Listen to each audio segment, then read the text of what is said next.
have heard of a land on a faraway strand. In the Bible the story is told,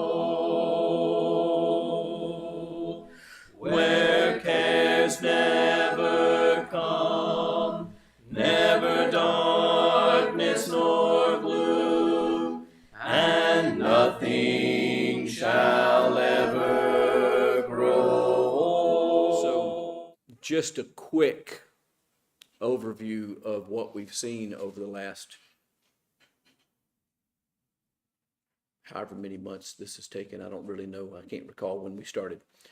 Genesis chapters 1 through 11 covered creation, the sin of Adam and Eve, the story of Cain and Abel, the proliferation of sin that led ultimately to the flood. And it introduces Noah to us at that point, and the covenant that God makes with Noah on the backside of the flood, which is quite a significant thing. That covenant that's recorded in Genesis chapter 9 is still a significant thing that governs life. Chapters 12 through 36 focuses on all the patriarchs of Abraham, Isaac, and Jacob. It highlights their journeys. It highlights their interactions with God, and we learn and see God establish the covenant lineage, which becomes extremely important. Key events: Abraham's covenant with God, the birth of Isaac, the deception of Isaac with Jacob, Jacob's marriages and his wrestling with God are all key events in that section, and then reconciliation ultimately with Esau is how that section ends. Chapters 37 through 50 is focused on Joseph, and that's what we're concluding tonight. Joseph was Jacob's favored son. He was sold into slavery by his jealous brothers. He rises to prominence in Egypt due to his God-given gift of being able to interpret dreams. And in fact, he makes it clear when he is before Pharaoh that he can't do anything for Pharaoh, but that God would do it. He rises to prominence and becomes the number one advisor to Pharaoh and the man in charge of the nation. He saves Egypt, makes them a very wealthy nation through I'm going to say through God's wisdom and foresight pertaining to the famine and the things to do to prepare for that. But primarily it's about delivering his own family. So he delivers Egypt, makes them wealthy. It helps all the nations around Egypt as well, which come to them for food. But primarily it's about the family of Jacob that are delivered. And in fact, that goes all the way back to those dreams that Joseph had as a child that made his brothers hate him so much. And so anyway, ultimately he has that reunion with his brothers. That's kind of a protracted thing, but he has that reunion with his brothers. And then his father and all of their family, 70 of them in all, moved to Egypt. And throughout the book, what you see is themes of covenant relationships. There's a lot of those that are established, and we see the theme of faithfulness. We see human failings over and over and over again. We're shown the weaknesses of men and their giving into those weaknesses. Even from among the righteous people that are portrayed in the book of Genesis, we're shown their failings. We see divine providence and are introduced to that idea. The text portrays God's faithfulness to his promises despite human failings, which is an important theme that resonates throughout the entire rest of the Bible. The importance of trust and obedience to God is outlined, and the foundation of that is set forth, which again is an extremely important thing throughout the rest of the scriptures. And then ultimately, what we see is the foundation of God's redemption plan that is developing through the chosen lineage of Abraham, Isaac, Jacob, and Judah. And so this is all the gospel. It's just the gospel at its very beginnings and at its core principles. You don't have the gospel without God's faithfulness. You don't have the gospel without God's providence. You don't have the gospel without our obedience. You don't need the gospel without our failings. And so everything about this book sets forth the foundation upon which we can understand God, understand what God has done, understand the reason for the balance of the scriptures and what God was accomplishing through that lineage that ultimately brings Jesus into the world. So that's what's going on. Let's pick up in verse 10. I think we'll get through this relatively quick. There's only 26 verses, and it's not all that complex, but who knows? Maybe people have questions. When they came to the threshing floor of Atad, which is beyond the Jordan, they lamented there with a very great and sorrowful lamentation, and he observed 7 days mourning for his father. And so we got to keep in mind what has happened here is Jacob has died, and what are they doing with Jacob? They did embalm him, the Egyptians, but he had made Joseph make a promise to him, which was what? That he would not be buried in Egypt. And so they're on the process of taking him back to the land to be buried with the rest of the family, to be buried in the cave of Machpelah with Abraham and Isaac and Jacob. Jacob now, and all the wives. And so that's what's going on here. And they just have an emotional moment. Very great sorrowful lamentation. He observed 7 days mourning for his father. When the inhabitants of the land, the Canaanites, saw the mourning at the threshing floor of Atad, they said, "This is a grievous mourning for the Egyptians." They knew where this caravan had come from. Who's leading this caravan? And Joseph appears like an Egyptian. So that's what they assume, that this is a group from the Egyptians, and they're having this great period of mourning for some reason. Therefore, it was named Abel Mizraim, which is beyond the Jordan. And thus his sons did for him as he had charged them. For his sons carried him to the land of Canaan and buried him in the cave of the field of Machpelah before Mamre, which Abraham had bought. And we read that story earlier in the book, which Abraham had bought, along with the field for a burial site from Ephron, the Hittite. After he had buried his father, Joseph returned to Egypt, he and his brothers and all who had gone up with him to bury the father. So they fulfilled their promise. They brought him back, they put him in the cave with the rest of the family, and then they go back to Egypt. That's kind of important, and it's setting the stage for what we learn next, I guess is the way to say it. When Joseph's brothers saw that their father was dead, they said, "What if Joseph should bear a grudge against us and pay us back in full for all the wrong which we did to him?" All right, how many times does this make now that they have reacted this way? I think this is the third time that it's expressly said they're terrified. And how many times has Joseph said, "Not a problem"? 2. He hadn't been confronted with this one yet. Why don't they learn? I'm sorry? Okay, there are some of them that are very questionable. What else? I'm going to go out on a limb and say it's actually, it's frustrating for you as a person when you've forgiven someone and they continually don't seem to trust you enough to let it go. But the fact of the matter is, it also shows something very commendable on their part, which is what? They still carried the grief and the guilt of their mistakes. And that's important because sometimes I think we let ourselves off the hook a little too easily. We expect people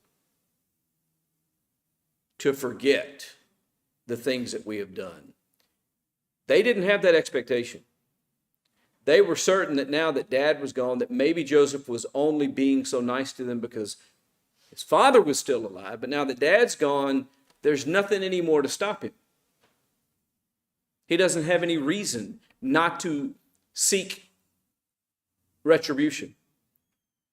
And you got to keep in mind that some of these brothers are the ones who actually are, I guess, chastised is the word I'll use, by their father. For what? For their own personal character in seeking revenge.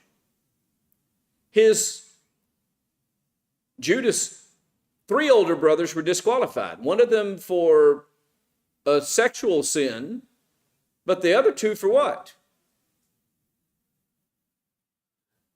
For their treatment of the people and their lying and the deceit and the retribution that they paid upon them without any mercy at all. They just get, and that not only did they kill people, they even killed the animals, mistreated them. They were just callous, cold people. So knowing their own character, they're going, yeah, okay, now's the time. There's nothing keeping him from doing this now. So that's what's going on here. They know what they did was bad and was serious and was not good in any way, shape, or form. And they are certain that it's time for payback. What if he should bear a grudge against us and pay us back for all the wrong which we did to him? So they sent a message to Joseph saying, your father charged before he died, saying, thus you shall say to Joseph, please forgive. Now this is, I don't know, we don't have a record of this. And so it reads to me as if they are saying, hey, Dad told you to leave us alone. And which, by the way, is actually something that I've seen kids do.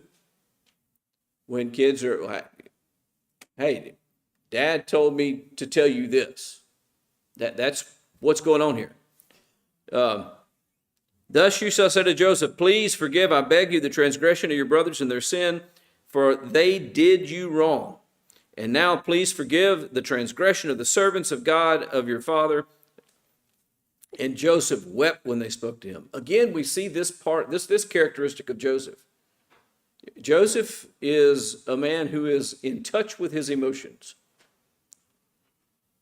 But he's more importantly a man who feels compassion and concern and love, even to those people who ordinarily might be viewed as enemies. They know they've done nothing good for Joseph. That doesn't seem to matter with Joseph. He loves them anyway. His brothers also came and fell down before him and said, behold, we are your servants. Wait a minute. That sounds familiar to a couple of dreams, which again was the beginning of all the problems for them. But yet here they are, yet again, bowing down before him, placing themselves prostrate before him, seeking his mercy and his blessings, and offering themselves in servitude to him, despite the fact that he's their younger brother. Joseph said to them, do not be afraid, for am I in God's place? Now, what's the significance of that statement?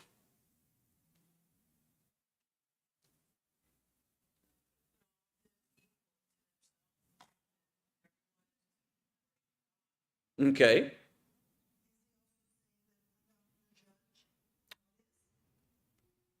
To a degree, I would agree with that. There's a New Testament passage, actually there's an Old Testament passage that gets quoted several times in the New Testament that is directly connected to this. Anybody know what it is? Vengeance is mine, saith the Lord. And that's repeated and echoed throughout the New Testament letters at various places. Joseph knows that before God's even said it through the prophet. Not my place. It's not my place. As for you, by the way, before I move on, Joseph is second to no one in Egypt except Pharaoh, and eventually the Pharaohs believed what about themselves? They were divine. We get into the Medes and the Persians, and eventually the rulers of the Medes and the Persians believed what? They were divine. We get to the Romans, and eventually the leaders of the Romans believed what? They were divine. If anybody might have believed that he had a right to act for God, it would be this man that is ruling the wealthiest, most powerful nation in the world. And he says, am I in God's place? That's not my place. He seems to keep a sense, well, the expression or the idiom in our time, he kept his feet on the ground, is how we would express it. He kept a sense of his place and a sense of humility about him. And listen, it's very easy to lose your sense of humility when you're wealthy and you're powerful and people are constantly serving you. It's very easy to lose that. He never did.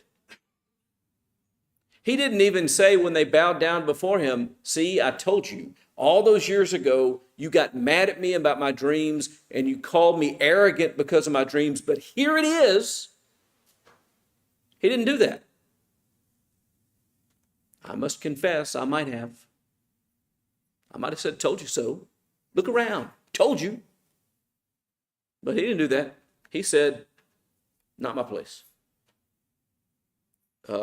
There's a characteristic that we would all do well to develop.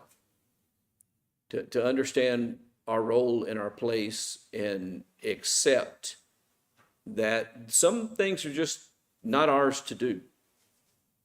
Some things belong to God. As for you, you meant evil against me, but God meant it for good in order to bring about this present result, to preserve many people alive.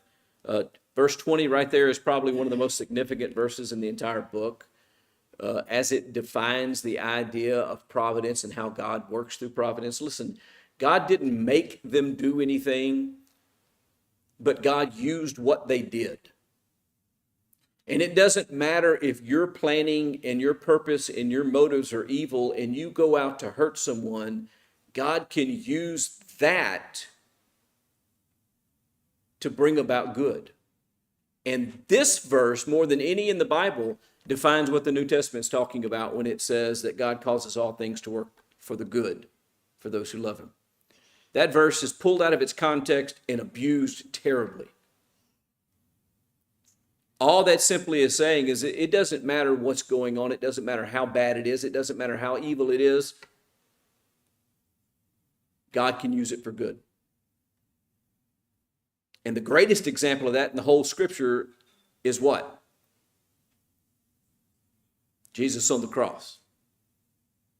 Where a group of people knew that they were lying about someone and demanding a death that was unjustified, and they demanded it anyway.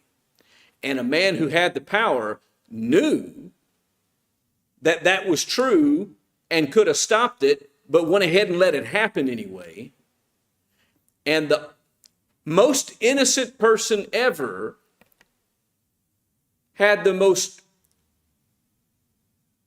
weighty judgment and punishment leveled against him by people who were liars and who were acting out of envy and jealousy, and people who were cowards and were acting in their own interests. And God used it for good. Because had it not happened, we would all still be in our sins. So, sometimes bad things happen, and God doesn't stop the bad thing from happening, but the bad thing happening doesn't stop God from doing good. And I think that's the lesson to be learned from this. And it applies universally. Bad people rise to power and do terrible things. That doesn't stop the good of God. And yet many people lose their faith. Joseph could have easily lost his faith, sitting in prison, away from his family, away from his father, forgotten by everyone. He could have easily said, what good is it to believe in God? This is what it brought me. And given up on God. But instead, he remains faithful to God, and he gets to this point and he says, look, you meant it for evil. God meant it for good. God took your evil and used it to carry out his purposes. That is providence. So therefore, do not be afraid. I will provide for you and for your little ones. There's overcome evil with good. There's a theme that gets carried throughout the rest of the scriptures. People do bad for you. If someone hits you, what do? Turn the other cheek. You don't return evil for evil. He doesn't. They've done evil to him, but he says, I'll provide for you. By the way, guess who else does that? God. We do evil to God. We speak evil of God. We disrespect God. We marginalize God. What does he still do? He still provides for us.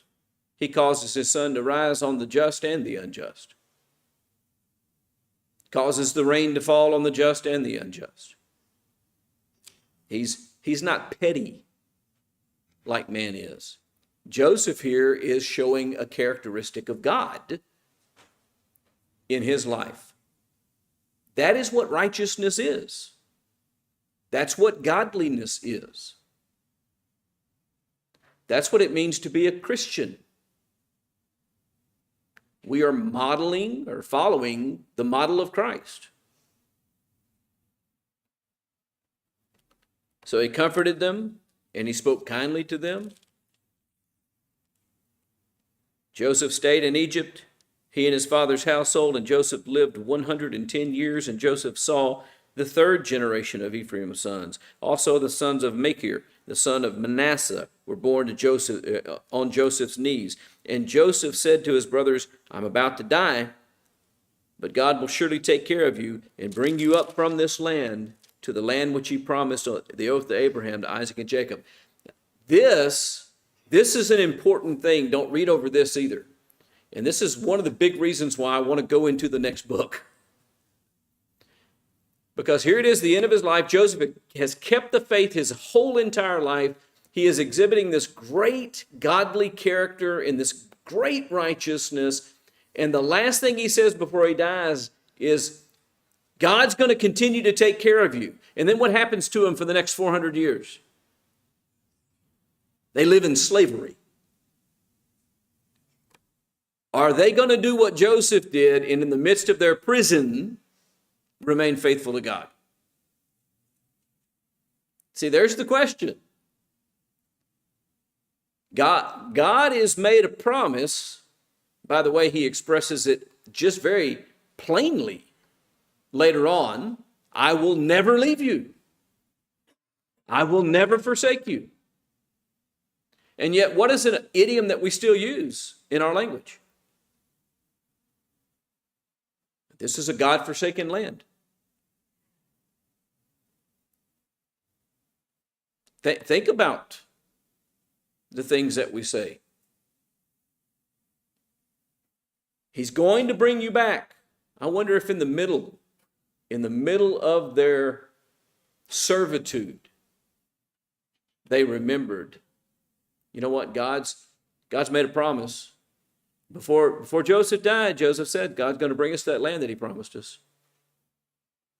And so, we're just going to remain faithful.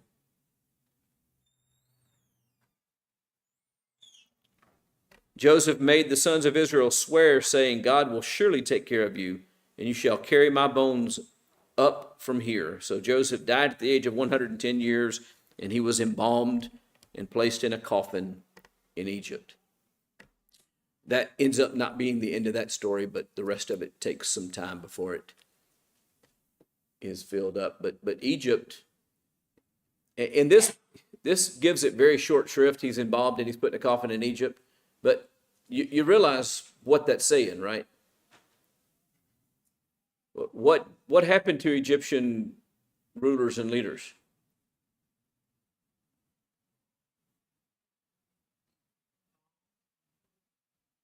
And these very ornate sarcophaguses and these very ornate tombs and lots of, I'm pretty sure he had a state funeral.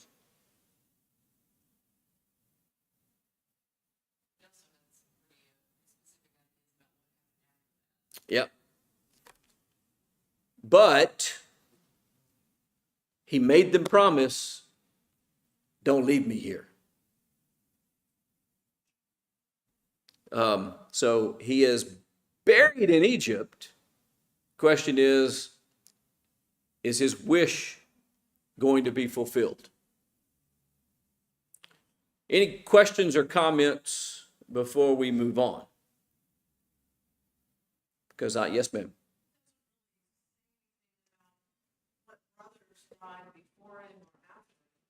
Doesn't. You know why? At this point, at least, it doesn't really matter.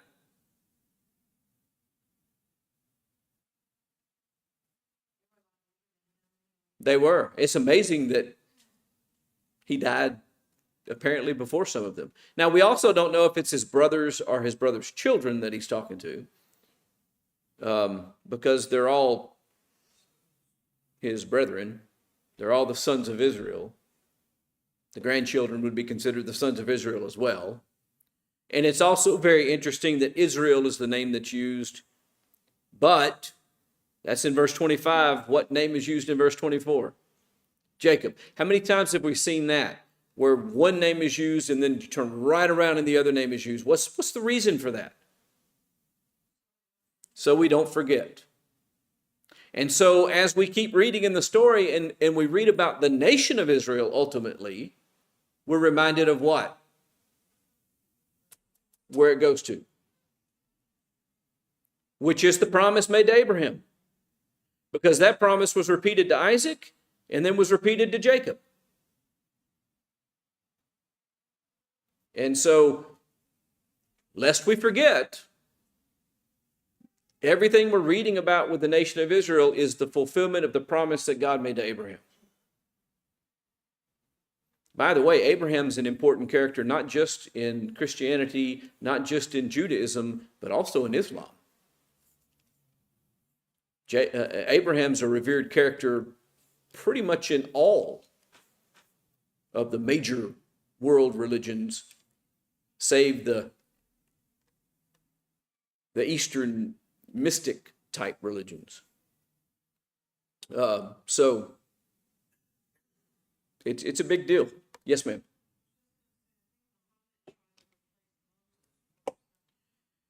Well,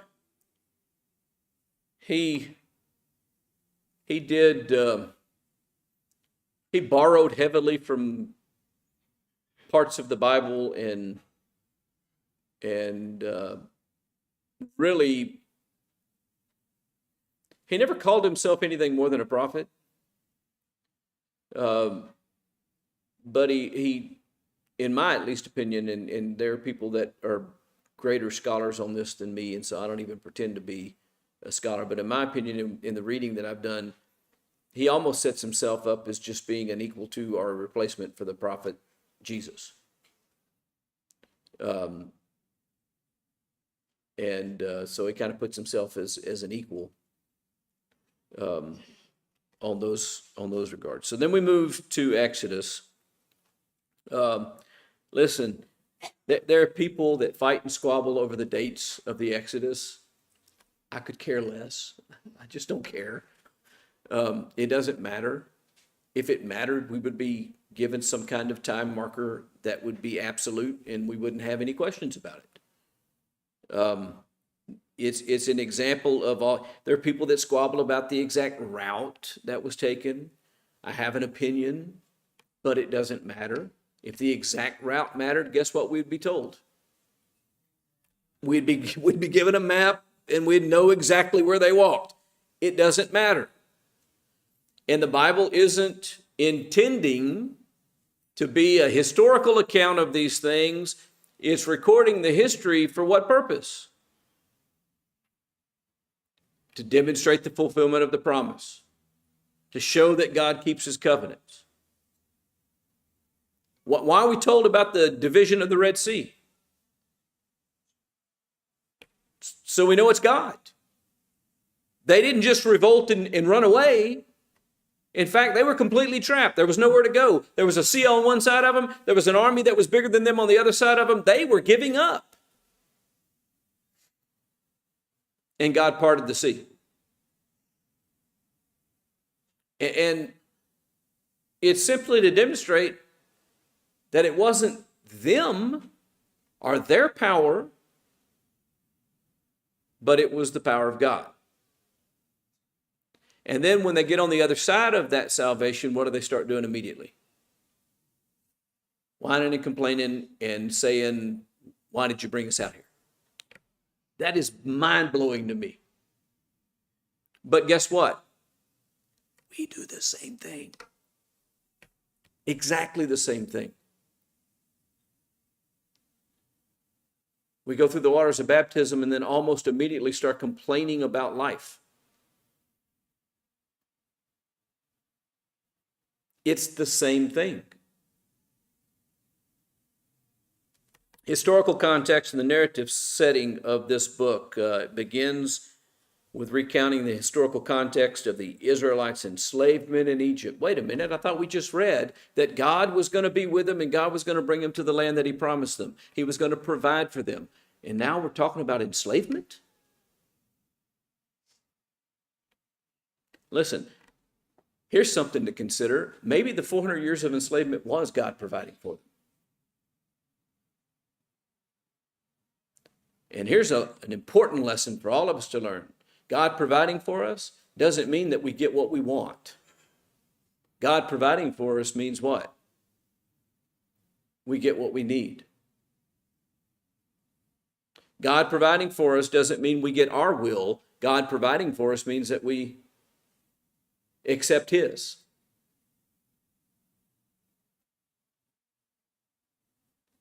I can guarantee you 400 years of slavery was not their idea of God providing for them. But Hebrews chapter 2 makes very clear that Jesus was perfected through suffering. So are we. So were they. So was Joseph. Daniel. David. I mean, the list just goes on and on and on and on. And yet we never learn that lesson because our prayers are full of, I don't like this, so can you take this away from me? And I want this. And this hurts, so I don't want to hurt anymore. Maybe those aren't the things we ought to be praying for. Maybe our prayers should really be what? Not my will, but thy will be done. Read that somewhere. Seems like it was connected to a prayer. Jesus. Yeah, Jesus said that.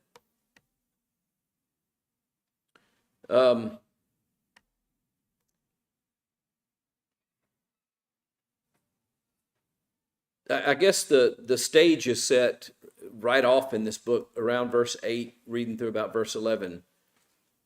A new king of whom Joseph meant nothing came into power in Egypt. Then arose a king who knew not Joseph. And so what happens? The Israelites have become far too numerous. Let's deal shrewdly with them. And that's when the enslavement starts. They put slave masters over them. They oppressed them. They forced them into labor. They built the cities of Egypt by supplying the bricks. God then calls Moses, who becomes the central figure of this book. Moses is called by God where?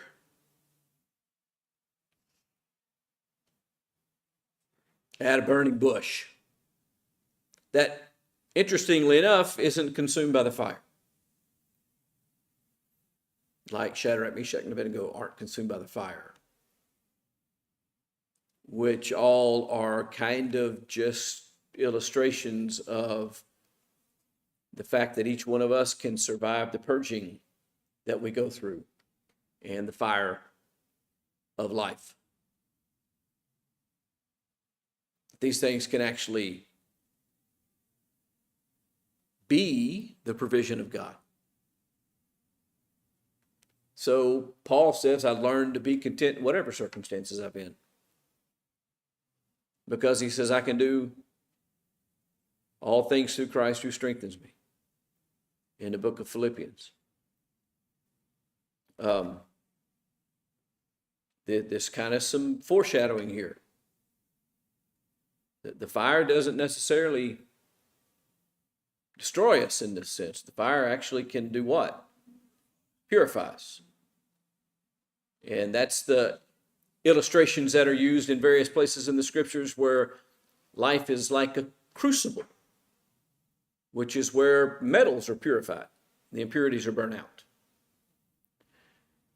So Moses becomes that central figure, and he comes there at the burning bush and he says, I'm going to send you to Pharaoh that you may bring my people to the children of Israel out of Egypt. Look, there it is. Now, we ended in Genesis 50 with the promise, God's going to bring you to the land. Now he calls Moses and said, all right, it's time to go get them. So you go through the Passover, you go through the plagues and then the Passover and then the Red Sea, just over and over and over again, demonstration of God being involved in all this stuff. And then they immediately make a calf and say, this is the God that delivered us. By the way, we'll talk about that when we get there. I think people misunderstand what's going on there sometimes. And there is an important lesson. They thought they were worshiping God. You know what the problem was? They were defining the worship. And it wasn't pleasing to God.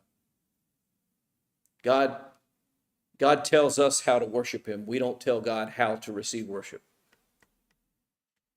It wasn't that they thought that image of the bull is actually the power that delivered them. They made that image to have something tactile to represent the God who had delivered them. Problem is, he had just told Moses, I don't want any graven images. Then we see the establishment of the covenant and we see the establishment of the tabernacle, both which are extremely important in carrying out this promise. That again, it really started way back in Genesis 3. When he said that through the seed of woman, that the adversary was gonna have his head bruised. And then it was codified with Abraham and then passed on to Isaac and to Jacob. And then Joseph, before he dies, reminds them God's doing this. And this book is just a demonstration of what God did in fulfilling those promises and keeping his word. By the way, it didn't happen in their time. It happened in God's time. Did Abraham ever see the city he was looking for? No. And guess what? According to the New Testament, none of those people who've gone before us are going to get the reward ahead of any one of us. They're still waiting. I think they're separated from time, and it's not the same as waiting in time. But the thing is, it doesn't happen on our timeline. If it happened on our timeline, when would we see heaven? Now. Because that's the way we are. We don't even like to wait for our food anymore. We want them to somehow be able to magically produce a freshly cooked hot plate of food immediately. Which is not really all that distant from some of the stories that we read in Exodus. Who wanted what they wanted, and they wanted it now. And complained about what they got. We got to be careful. We got to learn these lessons that this is supposed to teach us. It's basically telling us that, hey, while we're in the wilderness, and while we don't have what we're looking for, and we're waiting for it, and we're not getting the food that we want to get, and life isn't going the way that we want it to go, that doesn't mean that God isn't still there. That doesn't mean that God isn't still providing. That doesn't mean that the plan isn't still being worked, and that doesn't mean that we're not being taken care of. God that He's long suffering toward us, and in the same way, we need to know a sense of long suffering as well. Yeah, and the interesting thing is, what we think is a long time is nothing. And God's long suffering ultimately works to our good. And that's, again, a reflection of what Joseph was talking about when he said, what you meant for evil, God meant for good. What we think is not good is, in fact, something that is good. And that just is a reflection of the limited knowledge and capability of us. We can't see things for what they truly are. So much of Jesus' teaching was about what? Don't be fixated by the here and now. Don't lay up for yourselves treasures on earth. Instead, value something else and be patient and wait for it. The things that can't be seen, those are the real treasures. And we still haven't mastered that lesson. And then you get these little pictures of guys like Joseph who do a whole lot better job of it. Daniel lived essentially his entire life in captivity, away from home and away from his family and away from God, and under threat of death repeatedly when he turned to God. I have to stop because the clock says I have to. We should have stopped already, but our ringer left a few minutes ago, so it didn't. Time got away from me. Anyway, start looking at the book of Exodus. We'll dive into it next time, and appreciate your comments. Tonight, I think, Jeff, you got the song service? Yeah.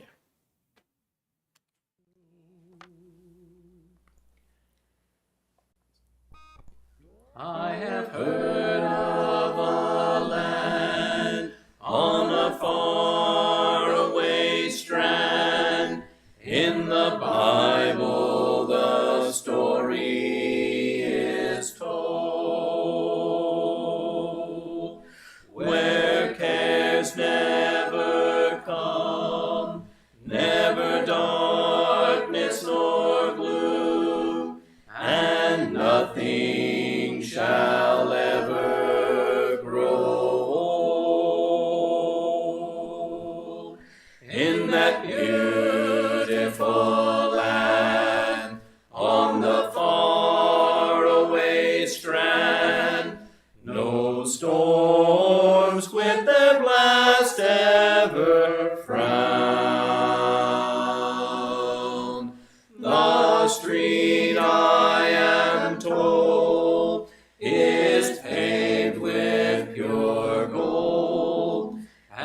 the sun it shall